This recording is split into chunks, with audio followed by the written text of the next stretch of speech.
नमस्कार साथियों, स्वागत है आप सभी का आप ही के अपने YouTube channel GK selection point Ramesh मुंड में। साथियों, भारतीय इतिहास में सिंधु घाटी सभ्यता और वैदिक सभ्यता के पश्चात तीसरा टॉपिक मैं लेकर आया हूँ मौर्य वंश।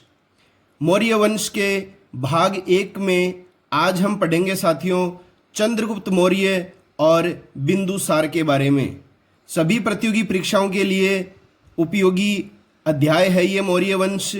सभी प्रतियोगी परीक्षाओं में निश्चित रूप से इस अध्याय में से प्रश्न पूछा जाता है। इसके अतिरिक्त कक्षा 6 से 12 तक के विद्यार्थियों के लिए भी ये समान रूप से उपयोगी अध्याय है।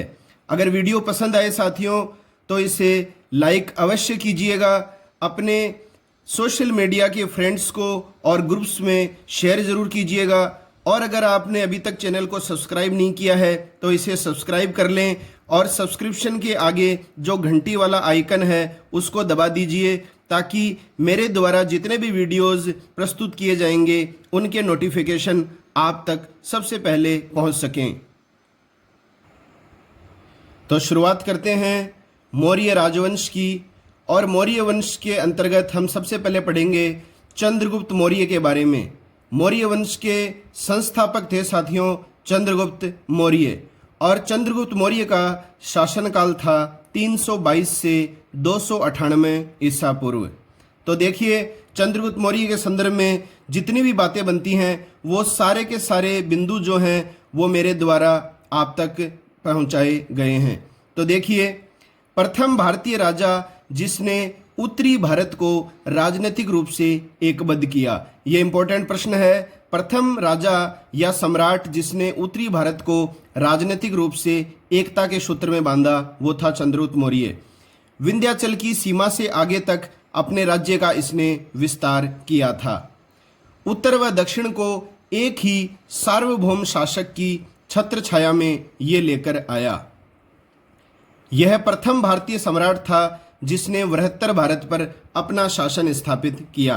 तो इसमें 3 प्रश्न विशेष रूप से आप ध्यान में दीजिए। मौर्य वंश की स्थापना चंद्रगुप्त मौर्य के द्वारा की गई थी, और प्रथम भारतीय सम्राट था जिसने उत्तरी भारत को राजनीतिक रूप से एकता के सूत्र में बांधा, तो चंद्रगुप्त मौर्य था। इसके अलावा प्रथम भारतीय सम्राट जिसने बृहत्तर भारत पर अपना शासन स्थापित किया, तो ये भी चंद्रगुप्त मौर्य था। अब देखिए साथियों, अगला प्रश्न आता है चंद्रगुप्त मौर्य का भारतीय साहित्य में सर्वप्रथम नाम चंद्रगुप्त किस साहित्य में मिलता है? तो इसका नाम जो चंद्रगुप्त है वो सबसे पहले किस साहित्य में मिलता है? तो ये मिलता है महाभाष्य में, और महाभाष्य ग्रंथ के रचयिता थे साथियों पतंजलि। तो वेरी इंपॉर्टेंट है, प्रथम ग्रंथ जिसमें चंद्रगुप्त नाम का उल्लेख मिलता है वो है महाभाष्य ग्रंथ। अगला है वह अभिलेख जिसमें सर्वप्रथम चंद्रगुप्त मौर्य का नाम मिलता है। तो महाभाष्य तो साथियों ग्रंथ है, इसके अलावा अगर आपको अभिलेख पूछा जाए कि किस अभिलेख में सबसे पहले चंद्रगुप्त मौर्य का नाम मिलता है, तो ये अभिलेख है रुद्रदामन का जूनागढ़ अभिलेख। तो प्रश्न इस तरह से भी आ जाता है जूनागढ़ अभिलेख संबंधित है, तो जूनागढ़ अभिलेख मौर्य वंश के शासक चंद्रगुप्त मौर्य से संबंधित है। और किसका अभिलेख माना जाता है? ये रुद्रदामन का माना जाता है ये अभिलेख, जूनागढ़ अभिलेख। अब देखिए जूनागढ़ अभिलेख से संबंधित आपको कुछ तथ्य मैं आपको बता रहा हूं जिनमें से परीक्षाओं में प्रश्न पूछे जाते हैं। इस अभिलेख में चंद्रगुप्त मौर्य के प्रांतीय गवर्नर पुष्यगुप्त वैश्य द्वारा स्वर्ण सिक्ता व पलासिनी नदी पर सुदर्शन झील बनाए जाने का उल्लेख मिलता है। तो ये प्रश्न आता है कि कौन सी नदियों पर जो है वो सुदर्शन झील स्थित है? तो सुदर्शन झील का निर्माण जो है वो चंद्रगुप्त मौर्य के सौराष्ट्र गवर्नर पुष्यगुप्त वैश्य के द्वारा करवाया गया था साथियों, स्वर्ण सिक्ता व पलासिनी नदी पर। और ये कौन से पर्वत पर है सुदर्शन झील? तो उत्तर आ जाएगा रेवतक पर्वत। इस चीज का संपूर्ण उल्लेख जो मिलता है वो मिलता है रुद्रदामन के जूनागढ़ अभिलेख में। तो प्रश्न आता है किस अभिलेख के अनुसार पुष्यगुप्त वैश्य ने स्वर्ण सिक्ता तथा पलासिनी नदी पर सुदर्शन झील का निर्माण करवाया था? तो वो है जूनागढ़ अभिलेख। अगला देखिए, अशोक के समय तुषास्प नामक यूनानी गवर्नर ने इस झील की आंशिक मरम्मत करवाई। तो चंद्रगुप्त मौर्य के समय इनके गवर्नर पुष्यगुप्त वैश्य ने इसका निर्माण करवाया था। आगे चलकर मौर्य वंश के शासक अशोक के समय इनके जो गवर्नर थे तुषाश्प, इन्होंने इस झील की, सुदर्शन झील की आंशिक मरम्मत करवाई थी। अगर देखिए, रुद्रदामन के समय सुविशाखा नामक गवर्नर ने इस झील की आंशिक मरम्मत करवाई। तो रुद्रदामन जो था, जिनका यह अभिलेख है, जूनागढ़ अभिलेख, इनके समय सुविशाखा नामक गवर्नर ने इस झील की आंशिक मरम्मत करवाई थी। इस प्रकार रुद्रदामन के जूनागढ़ अभिलेख में 3 शासकों का उल्लेख मिलता है। तो ये भी प्रश्न परीक्षाओं में आया हुआ है, रुद्रदामन के जूनागढ़ अभिलेख में कौन से शासकों का उल्लेख मिलता है। तो ये तीनों शासक आप ध्यान में रखिए साथियों, चंद्रगुप्त मौर्य, अशोक और रुद्रदामन। अब देखिए, इसके अलावा 136 गुप्त संवत यानी कि 455 ईस्वी में स्कंदगुप्त के समय सुदर्शन झील का बांध टूट गया। 137 गुप्त संवत 456 ईस्वी में यह बांध पर्णदत्त के पुत्र चक्रपालित के द्वारा पुनः बनवाया गया। तो देखिए साथियों, अगर भारतीय शासकों के संदर्भ में पूछा जाए कि कितने भारतीय शासकों का उल्लेख रुद्रदामन के जूनागढ़ अभिलेख में मिलता है, तो 3 शासकों का मिलता है, चंद्रगुप्त मौर्य, अशोक और गुप्त शासक स्कंदगुप्त। और कुल शासकों की बात आ जाए तो आ जाएगा 4, रुद्रदामन और इसके अंतर्गत शामिल हो जाएगा। तो आगे चलकर जो है, गुप्त वंश के शासक स्कंदगुप्त के समय जो है सुदर्शन झील का बांध टूट गया था और स्कंदगुप्त के ही काल में पर्णदत्त के पुत्र चक्रपालित के द्वारा इन्हें इस बांध को पुनः बनवाया गया था। तो इंपॉर्टेंट फैक्ट्स हैं सारे के सारे। आगे देखिए साथियों, ग्रीक साहित्य या यूनानी साहित्य में चंद्रगुप्त मौर्य को कौन से नाम दिए गए हैं, ये आपको ध्यान में रखना है। यूनानी साहित्य में चंद्रगुप्त मौर्य को कहा गया है एंड्रोकोटस और सेंड्रोकोटस। अब देखिए, यूनानी लेखक स्ट्रेबो और जस्टिन, इन दोनों का नाम याद रखना आपको, स्ट्रेबो और जस्टिन, इन दोनों के द्वारा चंद्रगुप्त मौर्य को क्या कहा गया है, सेंड्रोकोटस। और चंद्रगुप्त मौर्य को एंड्रोकोटस किन यूनानी लेखकों के द्वारा कहा गया है, तो एंड्रोकोटस कहा गया है एरियन और प्लूटार्क। तो देखिए साथियों, एंड्रोकोटस अगर आपसे पूछा जाए तो इसमें हो सकता है दोनों ऑप्शन साथ में आ जाएं या किसी एक लेखक का आ जाए। तो ए से ही तो एंड्रोकोटस होता है, ए से ही एरियन होता है, तो एरियन के साथ आप प्लूटार्क याद कर लीजिए। और सेंड्रोकोटस किसने कहा है, स्ट्रेबो और जस्टिन। सेंड्रोकोटस भी एस से चालू होता है, स्ट्रेबो भी एस से चालू होता है, तो उसके साथ आप कर लीजिए जस्टिन याद। तो ये आपको अच्छी तरह याद होना चाहिए। इसके अलावा चंद्रगुप्त मौर्य को किस ग्रीक लेखक ने या यूनानी लेखक ने सेंड्रोकोप्टस कहा है, ये आप अच्छी तरह पढ़ लीजिए साथियों। ये सेंड्रोकोटस नहीं है, सेंड्रोकोप्टस है। ये कहा है यूनानी लेखक फिलार्कस ने, यूनानी लेखक फिलार्कस ने कहा है सेंड्रोकोप्टस। अब एक प्रश्न आता है, महत्वपूर्ण है, सर्वप्रथम किसने चंद्रगुप्त मौर्य की पहचान सेंड्रोकोटस से की। तो चंद्रगुप्त मौर्य की जो पहचान है ये सेंड्रोकोटस से सर्वप्रथम किसने की थी, विलियम जोन्स ने। कई बार परीक्षाओं में ये प्रश्न पूछा जा चुका है। तो विलियम जोन्स वो व्यक्ति थे जिन्होंने सर्वप्रथम चंद्रगुप्त मौर्य की पहचान सेंड्रोकोटस से की। अगला है, चंद्रगुप्त मौर्य के शासक बनने की जानकारी देने वाला प्रमुख साहित्यिक ग्रंथ है। तो चंद्रगुप्त मौर्य के शासक बनने की जानकारी देने वाला ग्रंथ है मुद्रा राक्षस। मोस्ट इंपोर्टेंट ग्रंथ है साथियों, कई बार परीक्षाओं में पूछा जाता है मुद्रा राक्षस ग्रंथ, और इसके रचयिता पूछे जाते हैं। इसके रचयिता हैं विशाखा दत्त। तो विशाखा दत्त के द्वारा जो है मुद्रा राक्षस ग्रंथ की रचना की गई है, और इस ग्रंथ में चंद्रगुप्त मौर्य के शासक बनने की जानकारी का उल्लेख मिलता है। इसके अलावा देखिए, इसके बारे में अपन कुछ बातें और जानेंगे कि और कौन कौन से तथ्य हैं जो इस ग्रंथ में मिलते हैं। वैसे मूलतः साथियों ग्रंथ बात आ जाती है, परीक्षा में भी आ जाता है मुद्रा राक्षस ग्रंथ किसने लिखा है, लेकिन ये ग्रंथ नहीं था, यह गुप्त काल में लिखा गया एक नाटक था। यह आपको ध्यान में रखना है। और इसमें मौर्य काल से संबंधित कौन कौन से तथ्य मिलते हैं तो देख लीजिए। इस नाटक में यह उल्लेख मिलता है कि चंद्रगुप्त मौर्य ने चाणक्य की सहायता से अंतिम नंद शासक घनानंद को पराजित कर मौर्य वंश की स्थापना की। तो अब देखिए, एक नया फैक्ट मिल गया साथियों, चंद्रगुप्त मौर्य जो है वो मौर्य वंश का संस्थापक था, सबसे पहला शासक था। इसने किसकी सहायता से किसको पराजित करके मौर्य वंश की भारत में स्थापना की थी? तो इन चंद्रगुप्त मौर्य जो है इन्होंने विशाल जो साम्राज्य स्थापित किया था, इसमें इसके प्रमुख सहयोगी थे जो इन्होंने प्रधानमंत्री बनाए गए बाद में शासक बनने के पश्चात, ये थे चाणक्य। इनके दो नाम और परीक्षाओं में आ सकते हैं साथियों। चाणक्य के अलावा इन्हें कौटिल्य भी कहा जाता है और इनका वास्तविक नाम था विष्णुगुप्त। तो ये दोनों नाम भी आपको ध्यान में रखने हैं। इस चाणक्य की सहायता से ही चंद्रगुप्त मौर्य ने नंद वंश के अंतिम शासक घनानंद को हरा दिया और भारत में नंद वंश के स्थान पर मौर्य वंश की स्थापना कर दी। अगला देखिए, कौटिल्य द्वारा घनानंद के प्रधानमंत्री राक्षस को कूटनीतिक पराजय देकर चंद्रगुप्त मौर्य के पक्ष में सेवा समर्पित करवाने का उल्लेख है। तो नंद वंश के शासक घनानंद का प्रधानमंत्री था राक्षस। तो राक्षस को जो है वो कौटिल्य ने कूटनीतिक रूप से पराजित कर दिया और चंद्रगुप्त मौर्य के पक्ष में जो है राक्षस ने कुछ समय तक सेवा प्रदान की थी। इसका उल्लेख भी विशाखदत्त के मुद्रा राक्षस नाटक में मिलता है।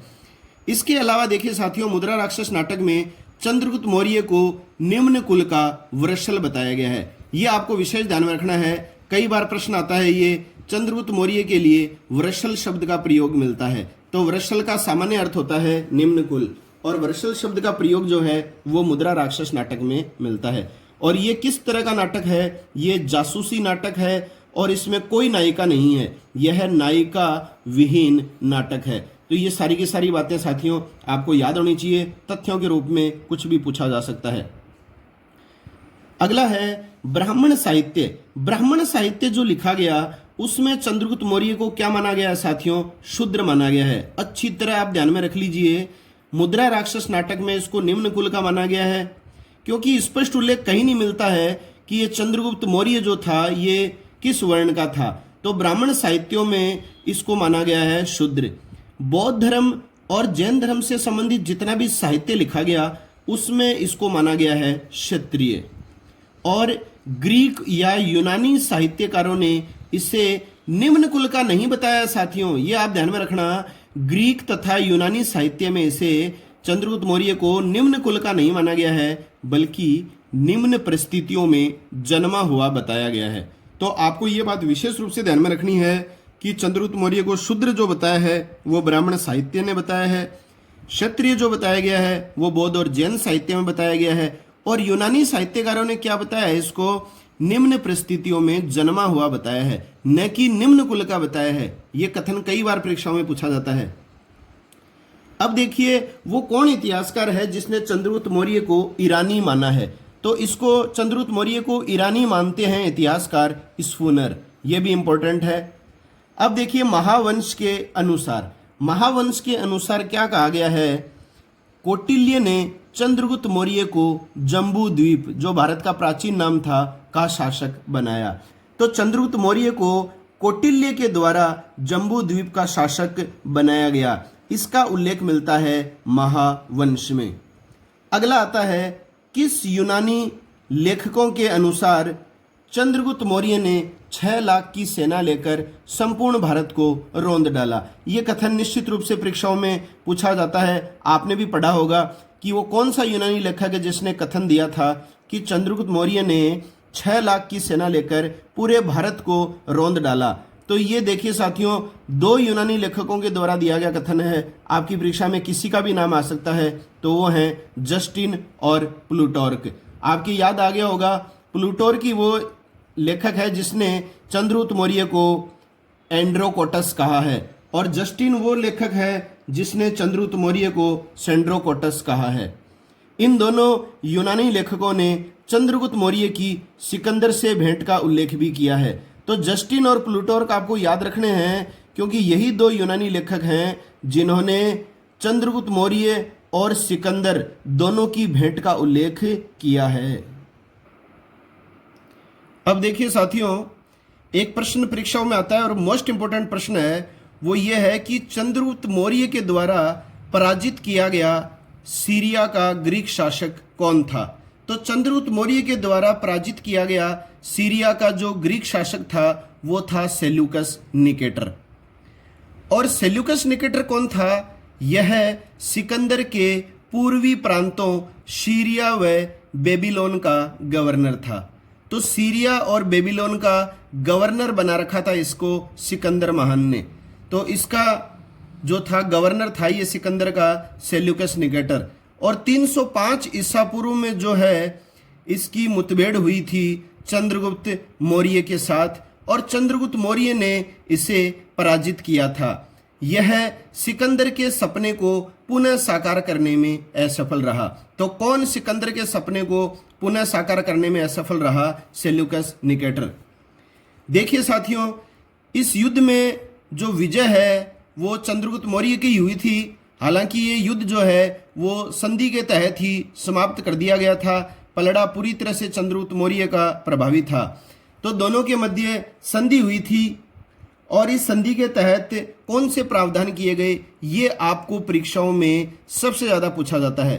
पहला प्रावधान देखिए साथियों, इस संधि के तहत सेल्यूकस निकेटर ने अपनी पुत्री हेलेना का विवाह चंद्रगुप्त मौर्य से कर दिया। तो ये पहला तथ्य आपको ध्यान में रखना है कि संधि के तहत सेल्यूकस निकेटर ने अपनी पुत्री हेलेना का विवाह चंद्रगुप्त मौर्य से कर दिया। इसके अलावा विवाह के बदले में या विवाह स्वरूप सेल्यूकस निकेटर ने 4 प्रांत जो हैं वो चंद्रगुप्त मौर्य को दहेज में दिए। ये आई बार साथियों परीक्षाओं में पूछे जाते हैं, और दोनों नाम आपको इसके ध्यान में रखने हैं। तो कौन से 4 प्रांत सेल्यूकस निकेटर ने चंद्रगुप्त मौर्य को दिए? तो सबसे पहला है हेरात, जिसका अन्य नाम है एरिया। दूसरा है कंधार, जिसे कहा जाता था अराकोशिया। तीसरा है वर्तमान काबुल, जिसे कहा जाता था पेरोपनिसडाई। और चौथा है बलूचिस्तान, जिसको कहा जाता था जेड्रोशिया। तो वर्तमान नाम और उस समय के तत्कालीन नाम, कोई सा भी नाम साथियों आपकी परीक्षा में पूछा जा सकता है। तो कौन से 4 प्रांत दहेज में दिए गए थे? दोबारा देख लीजिए। हेरात, जिसे कहा जाता है एरिया। कंधार, जिसे कहा जाता था अराकोशिया। तीसरा है काबुल, जिसे कहा जाता था पेरोपनिसडाई। और चौथा है बलूचिस्तान, जिसे कहा जाता था जेड्रोशिया। अगला प्रावधान क्या था इस संधि के तहत? सेल्यूकस ने अपने हमसाथी मेगास्थनीज को अपने राजदूत के रूप में चंद्रगुप्त मौर्य के दरबार में छोड़ दिया। तो ये भी आपको विशेष रूप से ध्यान में रखना है। यूनानी राजदूत था मेगास्थनीज। ये सेल्यूकस निकेटर का दरबारी था, और सेल्यूकस निकेटर ने इस संधि के तहत मेगास्थनीज को अपने राजदूत के रूप में चंद्रगुप्त मौर्य के दरबार में रखा था। तो ये आपको ध्यान में रखना है। इसी के द्वारा जो है इंडिका ग्रंथ की रचना की गई है। अब देखिए, इनके बदले में, मतलब अब तक जो सारे कार्य जो किए जा रहे थे संधि के तहत वो सेल्यूकस निकेटर के द्वारा ही किए जा रहे थे। उसने अपनी पुत्री हेलेना का विवाह भी चंद्रगुप्त मौर्य से कर दिया। हेरात, कंधार, काबुल, बलूचिस्तान भी जो है वो चंद्रगुप्त मौर्य को दे दिए। अपना जो विश्वसनीय हमसाथी था मेगास्थनीज, उसको भी राजदूत बनाकर चंद्रगुप्त मौर्य के दरबार में छोड़ दिया। इसके बदले में चंद्रगुप्त मौर्य ने क्या किया? सेल्यूकस निकेटर को 500 हाथी दिए। ये सारे प्रावधान आपको याद होने चाहिए साथियों। संधि के सारे प्रावधान आपको कथनों के रूप में दे दिया जाता है, और पूछ लेगा कौन सा कथन सही है या गलत है। तो चंद्रगुप्त मौर्य ने सेल्यूकस निकेटर को 500 हाथी प्रदान किए।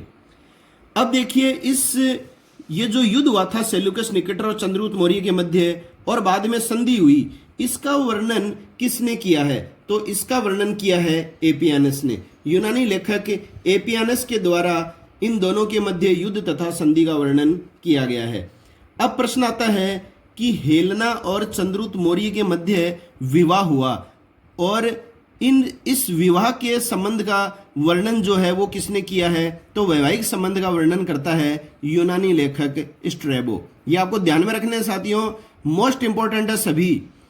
और मुद्रा राक्षस नाटक में भी इस युद्ध का वर्णन किया गया है, और चंद्रगुप्त मौर्य का हेलेना से विवाह हुआ, इसका वर्णन भी मुद्रा राक्षस नाटक में मिलता है।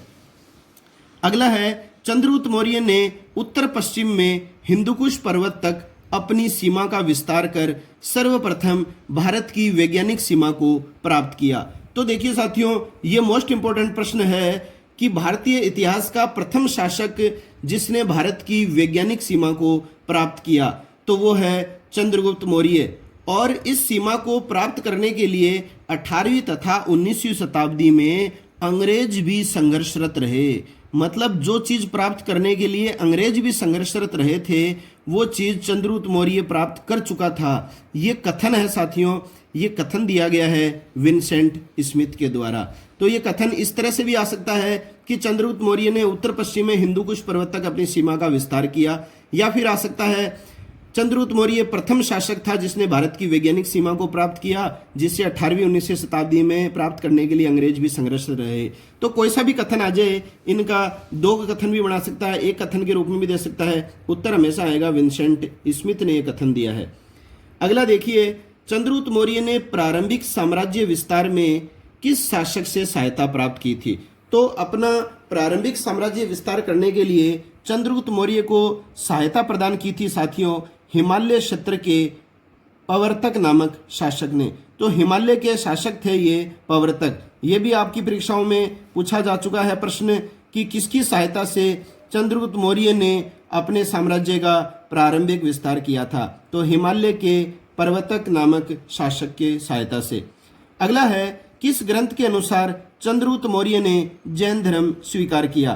तो आपको पता होना चाहिए चंद्रगुप्त मौर्य ने अपने शासनकाल के अंतिम समय में जैन धर्म स्वीकार कर लिया था। इसका उल्लेख जो मिलता है वो मिलता है परिशिष्ट पूर्व ग्रंथ में। परिशिष्ट पूर्व ग्रंथ जो है वो लिखा गया है हेमचंद्र के द्वारा। यह भी कई बार परीक्षाओं में आता है कि परिशिष्ट पूर्व ग्रंथ किसके द्वारा लिखा गया है? हेमचंद्र के द्वारा लिखा गया है। और इसी ग्रंथ में क्या जानकारी मिलती है कि चंद्रगुप्त मौर्य ने जैन धर्म स्वीकार किया था। चंद्रगुप्त मौर्य का दक्षिण में साम्राज्य मैसूर तक फैला हुआ था। ये देखिए साथियों, दक्षिण में जो है इसका साम्राज्य जो है वो मैसूर कर्नाटक तक फैला हुआ था। अपने शासनकाल के अंतिम समय में जैन मुनि भद्रबाहु, ये आपको विशेष ध्यान में रखना है नाम भद्रबाहु का, इन्हीं से शिक्षा ग्रहण करके चंद्रगुप्त मौर्य जो है वो मैसूर के समीप श्रवण बेलगोला आ गए थे। और यहीं पर 298 ईसा पूर्व में सल्लेखन, जिसको बोलते हैं उपवास, के द्वारा इन्होंने देह का त्याग किया था। तो ये मोस्ट इंपॉर्टेंट तथ्य है कि परीक्षाओं में आपसे पूछा जाता है कि चंद्रगुप्त मौर्य ने किस व्यक्ति से शिक्षा ग्रहण कर सल्लेखन द्वारा शरीर का त्याग किया? तो वो है जैन मुनि भद्रबाहु। और किस मौर्य वंश के शासक ने अपने शासनकाल के अंतिम समय में जैन धर्म को स्वीकार किया तथा सल्लेखन विधि द्वारा देह का त्याग किया? तो उत्तर आएगा चंद्रगुप्त मौर्य। और किस स्थान पर इन्होंने अपने जीवन काल के अंतिम समय में उपवास द्वारा शरीर का त्याग किया था? तो ये स्थान भी कई बार पूछा जाता है, श्रवण बेलगोला। अब देखिए आगे है प्रश्न, संगमकालीन कवि जो चंद्रगुप्त मौर्य की दक्षिणी विजय की जानकारी प्रदान करता है। तो अभी अपन ने देखा था कि दक्षिण में मैसूर तक इनका साम्राज्य फैला हुआ था। तो कौन सा है वो संगमकालीन कवि जिसने चंद्रगुप्त मौर्य की दक्षिणी विजयों का वर्णन किया है? तो वो है साथियों मामूलनार। ये प्रश्न भी परीक्षाओं में कई बार आ चुका है। संगमकालीन कवि थे मामूलनार जिन्होंने चंद्रगुप्त मौर्य की दक्षिणी विजय की जानकारी दी है।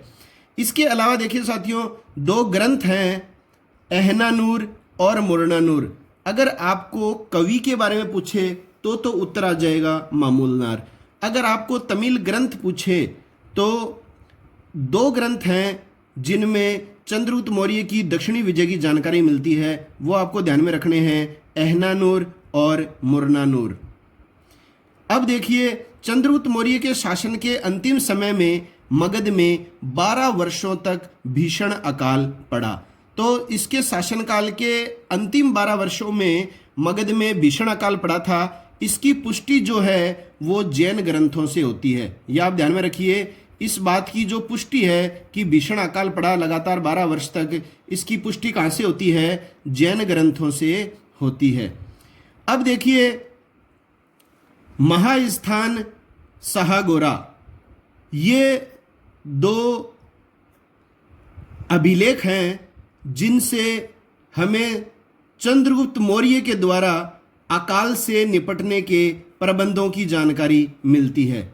ये आप अच्छी तरह ध्यान में रखिएगा साथियों। महास्थान और शाहगोरा, प्रश्न सीधा भी आ सकता है, महास्थान तथा शाहगोरा अभिलेख संबंधित हैं तो चंद्रगुप्त मौर्य से हैं। तो देख लीजिए, महास्थान और शाहगोरा से चंद्रगुप्त मौर्य के इन अभिलेखों से अकाल से निपटने के प्रबंधों की जानकारी मिलती है।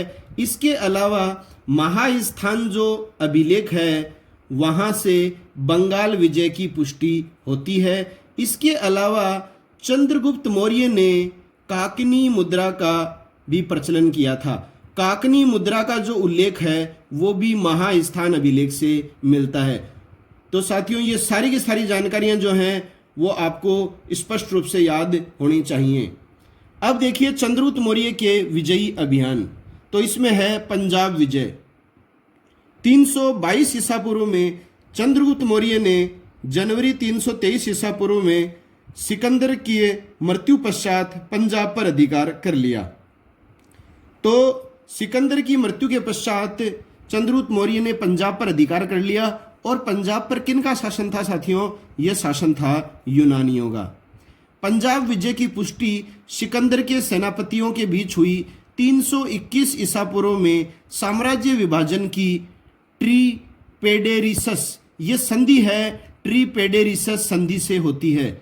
मतलब सिकंदर के सेनापतियों के बीच में फूट पड़ गई थी, साम्राज्य विभाजन को लेकर उनके बीच संधि हो गई थी, ट्रीपेडेरिसस संधि। इसमें पंजाब प्रांत का उल्लेख नहीं मिलता है। तो सिकंदर के सेनापतियों के बीच जो संधि हुई साम्राज्य विभाजन की 321 ईसा पूर्व में, इसमें पंजाब प्रांत का उल्लेख नहीं मिलता है। क्यों नहीं मिलता है? क्योंकि पंजाब प्रांत चंद्रगुप्त मौर्य के द्वारा विजित कर लिया गया था। अगला है मगध विजय।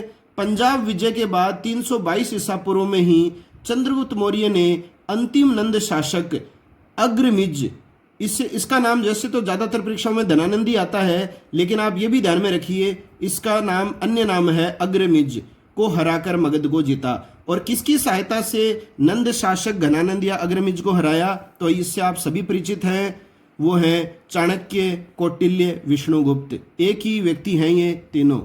तो साथियों, ये हमने पढ़ा है चंद्रगुप्त मौर्य के बारे में। अगर वाकई आपको जानकारियाँ पसंद आई हैं तो साथियों लाइक अवश्य कीजिए। जितने भी सोशल मीडिया में आपके फ्रेंड्स हैं, व्हाट्सएप ग्रुप्स हैं, उनमें सभी साथियों को ये उपयोगी जानकारियां भेजें।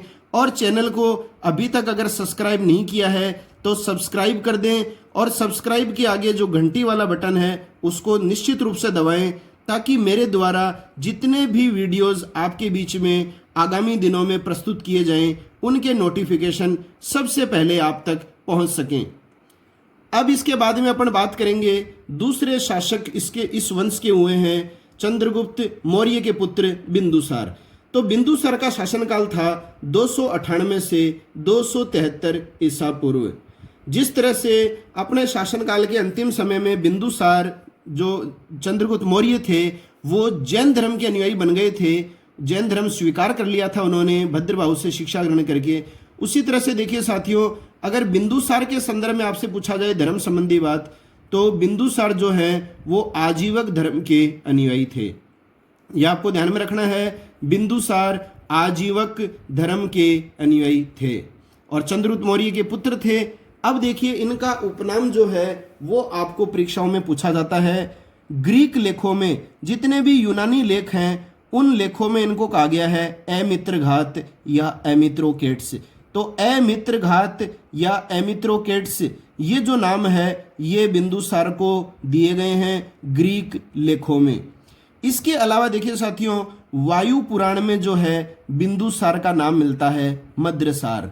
ये आपको ध्यान में रखना है अच्छी तरह। जैन ग्रंथों में बिंदुसार का नाम मिलता है सिंहसेन। और बिंदुसार की माता का जो नाम है वो जैन ग्रंथों के अनुसार है दुर्धरा। ये भी परीक्षाओं में प्रश्न पूछा जाता है, दुर्धरा किसकी माता थी? तो ये थी बिंदुसार की माता। तो साथियों, बिंदुसार के जो अलग अलग जो नाम मिलते हैं वो आपको विशेष रूप से याद होने चाहिए।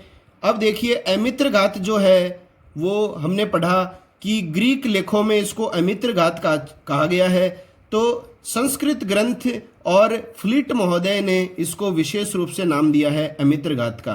तो अगर किस यूनानी लेखक के द्वारा बिंदुसार को अमित्र घात कहा गया है तो नाम आ जाएगा फ्लीट। इसके अलावा यूनानी लेखक स्ट्रेबो ने जो है वो बिंदुसार को कहा है एमित्रोकेड्स, शत्रु विनाशक, इसका शाब्दिक अर्थ होता है। इसके अलावा चीनी ग्रंथ फा पेन चुलिन, फा पेन चुलिन जो है वो चीनी ग्रंथ है, इसमें बिंदुसार का नाम मिलता है साथियों बिंदुपाल। और यूनानी लेखक जो हैं इनको मुख्य रूप से किस नाम से जानते हैं, अमित्रोचेट्स। अमित्रोचेट्स का जो नाम है ये भी बिंदुसार को ही दिया गया है और ये यूनानी लेखकों के द्वारा दिया गया है। अब देखिए अगला है, मोस्ट इंपॉर्टेंट है, परीक्षाओं में कई बार आता है। मिस्र के शासक थे साथियों टोलमी द्वितीय फिलाडेल्फस।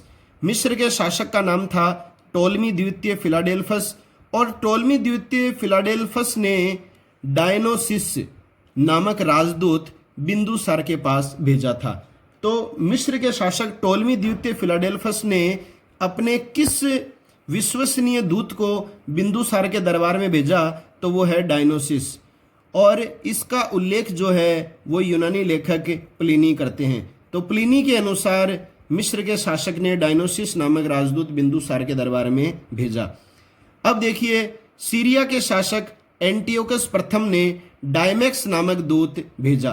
तो टोलमी द्वितीय फिलाडेल्फस ने तो डायनोसिस नामक राजदूत भेजा था बिंदुसार के दरबार में, और सीरिया का जो शासक था एंटियोकस प्रथम, इसने भेजा था डायमेक्स नामक राजदूत को बिंदुसार के दरबार में। ये कौन बताता है बात, स्ट्रेबो के अनुसार।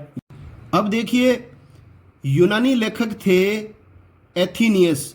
यूनानी लेखक एथीनियस के अनुसार इन्होंने क्या बात कही है, बिंदुसार ने एंटियोकस प्रथम को पत्र लिखकर निम्न 3 वस्तुओं की मांग की।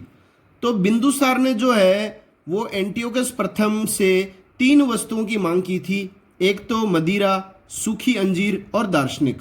सीरिया के शासक ने दार्शनिक को छोड़कर अन्य वस्तुएं भिजवा दी, मतलब मदिरा भी भिजवा दी और सूखी अंजीर भी भिजवा दी। अब देखिए साथियों एंटियोकस प्रथम ने दार्शनिक क्यों नहीं भिजवाए, दार्शनिक बहुत थे इनके पास लेकिन क्यों नहीं भिजवाए, इसका कारण पूछा जाता है परीक्षा में। यूनानी कानून के अनुसार दार्शनिक का विक्रय नहीं किया जा सकता, तो दार्शनिक का विक्रय नहीं किया जा सकता, इसलिए एंटियोकस प्रथम ने बिंदुसार के पास दार्शनिक नहीं भेजे। अब अगला है बौद्ध ग्रंथ है दिव्यावदान। दिव्यावदान के अनुसार बिंदुसार के शासनकाल में तक्षशिला में 2 विद्रोह हुए। तो बिंदुसार का जो शासनकाल है साथियों वो मौर्य इतिहास में शांति के लिए प्रसिद्ध है। अगर आपको प्रश्न पूछ ले कि मौर्य वंश के किस शासक का काल शांति के लिए प्रसिद्ध रहा है, तो वह है बिंदुसार का काल। इसके शासनकाल में केवल तक्षशिला में 2 विद्रोह हुए थे।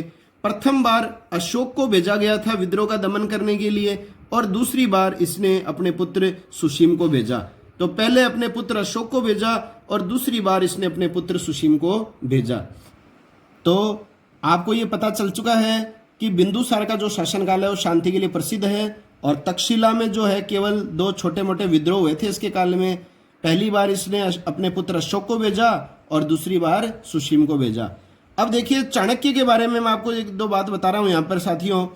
आमतौर पर विद्यार्थी यही सोचते हैं कि चाणक्य किसका प्रधानमंत्री था, तो चंद्रगुप्त मौर्य कर देते हैं। तो देखिए साथियों इसमें 2 ऑप्शन भी एक साथ आ सकते हैं, चंद्रगुप्त मौर्य भी आ सकता है और बिंदुसार का नाम भी आ सकता है साथ में।